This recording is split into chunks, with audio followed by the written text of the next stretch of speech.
If you often find yourself struggling to move from ideas to action, this video is made just for you. First, we'll walk through how to turn your unique ideas into a real business.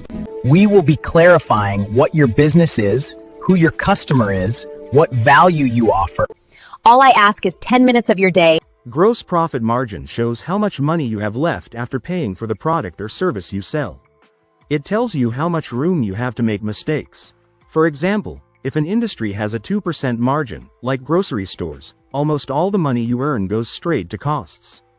That means you have very little left to pay for rent, staff, marketing, or profit, so even small mistakes can hurt the business. In other industries, margins can be 70% or higher. This means costs are much lower compared to revenue, giving the business more money to cover expenses, grow, and make profit. One of the hardest parts of starting a business is learning real information about your competitors. Not the basic things you can easily see on their website or in their store, but the details that really matter. This includes how much they spend on customer service, how profitable they are, how many customers they have, and how they plan to grow. These insights can strongly influence how you shape your own business idea. And here comes competitive intelligence, checking out the competition.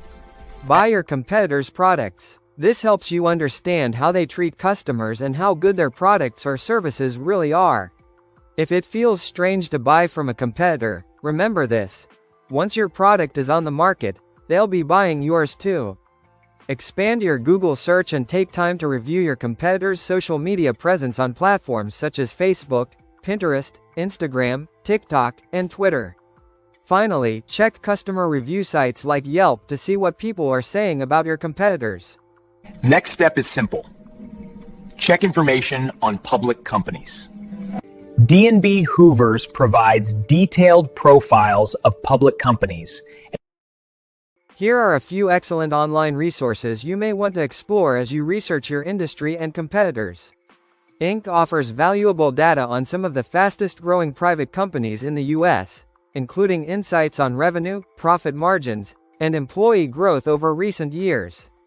Fold Plus Company provides guidance on gathering competitive intelligence, along with helpful links to information across many industries. ProfNet connects you directly with experts from universities, corporations, and research institutions, making it easier to find and reach professionals in your specific field. And finally, ProQuest eLibrary is a powerful resource for articles, reference materials, and news. You can request a free trial, and in some cases, access it through a local university library. As you narrow in on your market, it's important to choose a focus market that's large enough to support a profitable business. The market you select must include enough customers who are willing to buy your product or service, allowing you to cover your expenses and generate profit. Defining your target market means identifying the primary customer most likely to purchase from you. This step is critical because creating awareness for a new product or service takes time and money, resources that most startups have very little of. Rather than trying to appeal to everyone, it's far more effective to focus on a specific group of customers who are most likely to buy from you.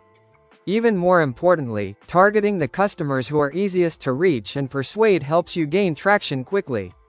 This early success allows you to build brand recognition, which then makes it easier to expand to other customer groups over time. Your initial description of your target customer will likely be broad, more of an educated estimate. For example, you might start by targeting professional women. As you conduct market research, however, that picture becomes much clearer. You may discover that your ideal customer is a woman working in law, medicine, or business, between the ages of 35 and 55, married, and with children. When thinking about your potential customers, there are a few key questions you need to answer. Who are they? What are their demographics, such as age, education, income level, and background? How do they shop? What do they buy? When do they buy? And how do they make purchasing decisions? How do they discover products and services? Through advertising, social media, online searches, referrals, or word of mouth? And most importantly, how does your business meet their needs? What problem does your product or service solve for them? The best way to find answers to these questions is through market research, by actually talking to potential customers and listening to what they have to say. It's also important to remember that not all customers are individuals. Many businesses sell to other businesses, and in fact, business-to-business transactions make up a large portion of today's online commerce. If a distributor, wholesaler, retailer, or manufacturer is paying you, then your customer is a business. Just like individual consumers, businesses have their own sizes, budgets, buying habits, preferences, and purchasing cycles. In some cases, your customer may not be the person who ultimately uses your product. That person is called the end user, the final consumer who actually uses the product or service. For example, a product may move from the manufacturer to a distributor, then to a retailer, and finally to the consumer. Even though the distributor is the one paying you, the consumer is the end user. The easiest way to identify your customer is to follow the money. Whoever pays you is your customer. However, even if the end user isn't paying you directly, you can't ignore them.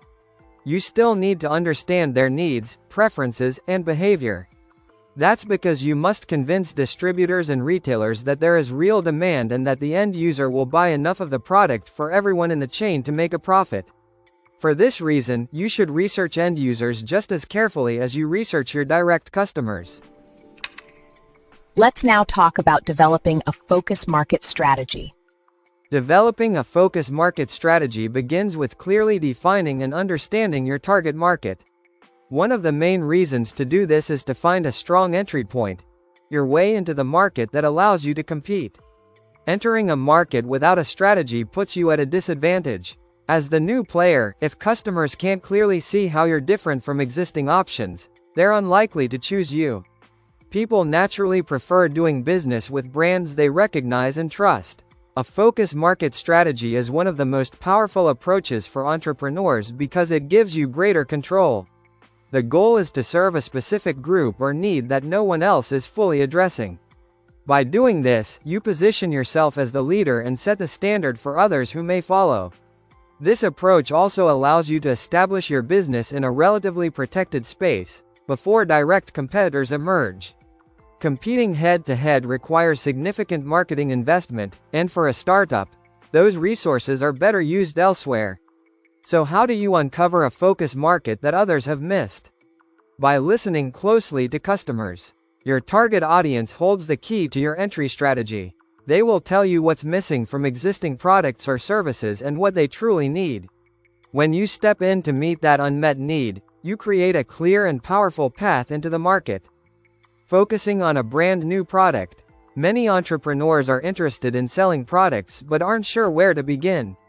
One option is to source products from overseas or work with domestic manufacturers. However, if your goal is to create and bring a completely new product or technology to market, you generally have three paths to choose from. You can invent something yourself, partner with an inventor, or license an existing invention. Becoming an inventor. If you enjoy experimenting, problem-solving, and turning new ideas into tangible solutions, inventing a product may be a natural fit for you. That said, most entrepreneurs and startup founders are not inventors, not because they lack creativity or ability, but because their strengths and focus lie in other areas, such as building the business, marketing, or scaling operations. The mindsets of businesspeople and inventors are often very different, and it's rare to find both in the same person. Beyond mindset, the skill sets required for each role are also quite distinct. Inventors are typically driven by curiosity and the joy of creating, not by the commercial side of business. Without an entrepreneur to recognize the opportunity and bring structure, many great inventions never make it to market. Many inventors, such as engineers and scientists, prefer working in the lab rather than thinking about customers, markets, or sales. That's why it's important to be honest with yourself about which role suits you best. Choose the role that feels natural to you, and remember that you can always partner with others who bring the skills you don't. Teaming up with an inventor. Entrepreneurs often team up with inventors to commercialize a new product. Often the opportunity to pair up with an inventor comes out of the industry in which you're working. You hear about someone who's working on something, you investigate and discover an interesting invention. Don't hesitate to approach an inventor, but keep a couple of important things in mind. Inventors are often extremely protective of their ideas. Many genuinely believe someone is always trying to steal their invention. At the same time, most inventors are not business-minded and have little interest in becoming business operators. Their passion is creating, not selling or scaling. Because of this, you should not assume an inventor will function as a true business partner. That's why it's critical to have an experienced attorney structure an agreement that protects both sides, without limiting your ability to successfully commercialize the invention. Both the inventor and the entrepreneur bring essential value to the table, but long-term success depends on clear roles, fair terms, and a strong working relationship. Licensing an invention is often a smarter and more efficient path. Companies, universities, government agencies, and independent inventors are actively looking for entrepreneurs to bring their technologies to market. Licensing gives you the legal right to use an invention for a defined purpose and time period. In exchange, you pay the inventor a royalty, typically tied to product sales. Many breakthrough technologies are owned by government agencies, especially those developed for military and aerospace use. These technologies can often be licensed and adapted for entirely new industries. Research universities are another powerful source. Most major universities have technology licensing offices that evaluate, market, and license innovations.